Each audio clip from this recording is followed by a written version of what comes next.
My bank account was screaming for mercy, but the real kick in the gut was Mom's teary voice begging me to take them in. Just for a bit. Sarah, she'd said, like her deadbeat husband and his kids were a stray cat, not a financial black hole.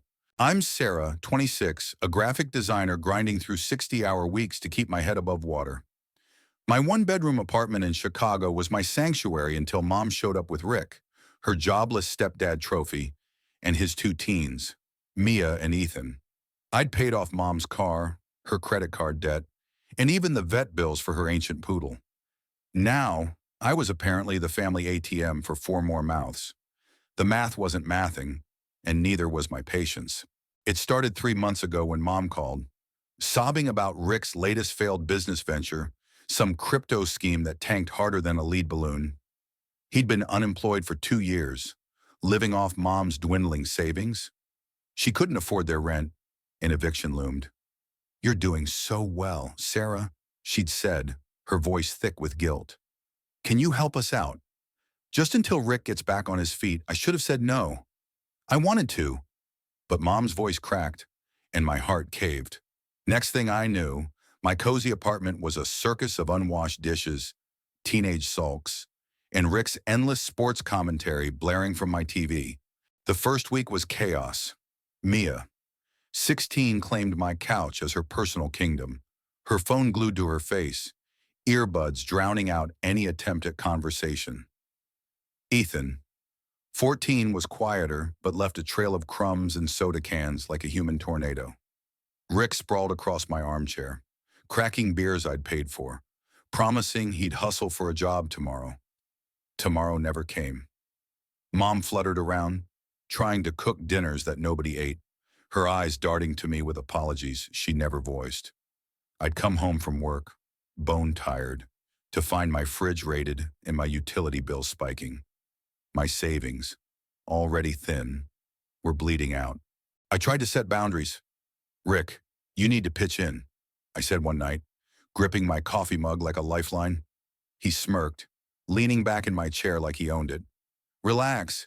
Sarah, I'm networking. Big things coming." Mia rolled her eyes from the couch, muttering, "He always says that." Ethan just stared at his sneakers, picking at a hole in his jeans. Mom shot me a look, half plea, half warning. I bit my tongue so hard it bled. By month 2, I was drowning. My electric bill doubled. Groceries vanished faster than I could restock. I started skipping lunches to save cash, my stomach growling through client calls.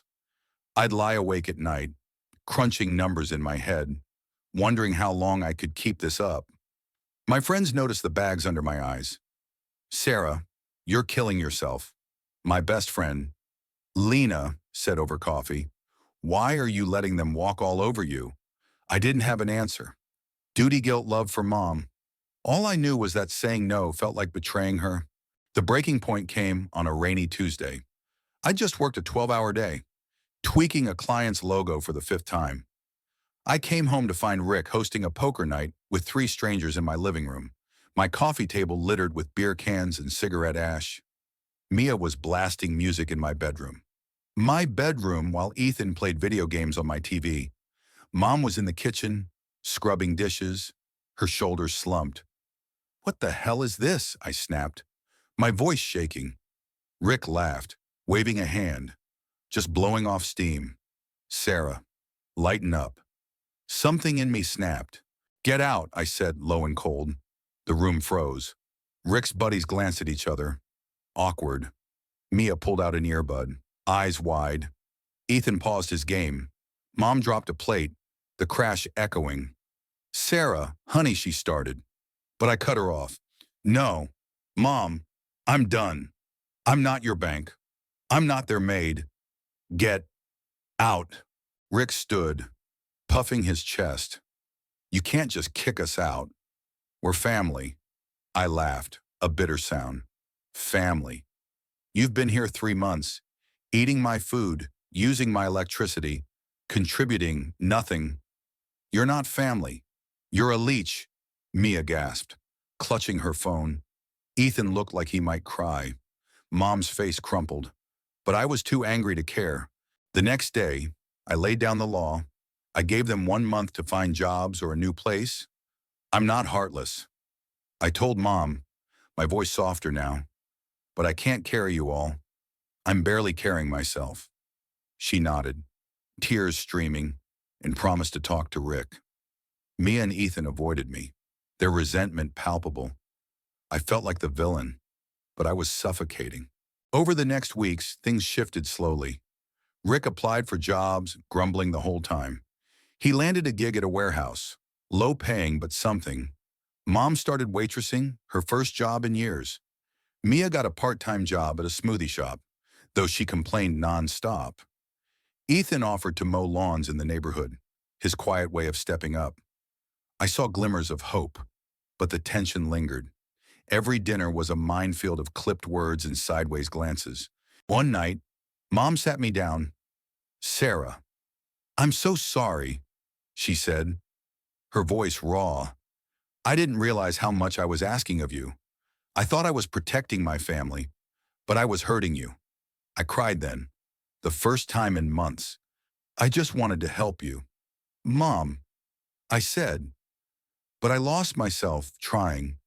We hugged, and for the first time, I felt like we might find a way forward. By the deadline, they moved into a cheap rental nearby. Rick's job was shaky, but he was trying. Mom's waitressing tips were enough to cover basics. Mia and Ethan pitched in, their attitudes softening. My apartment was mine again, but the silence felt heavy. I missed Mom's laughter, Ethan's shy smiles, even Mia's sarcastic quips, but I didn't miss the weight of carrying them. Looking back, I wonder where the line is between love and sacrifice. I saved them, but at what cost to me? Was I right to draw that line? Or did I shatter something that could have been mended? I don't know. I'm still paying off the credit card debt from those months, but I'm sleeping better.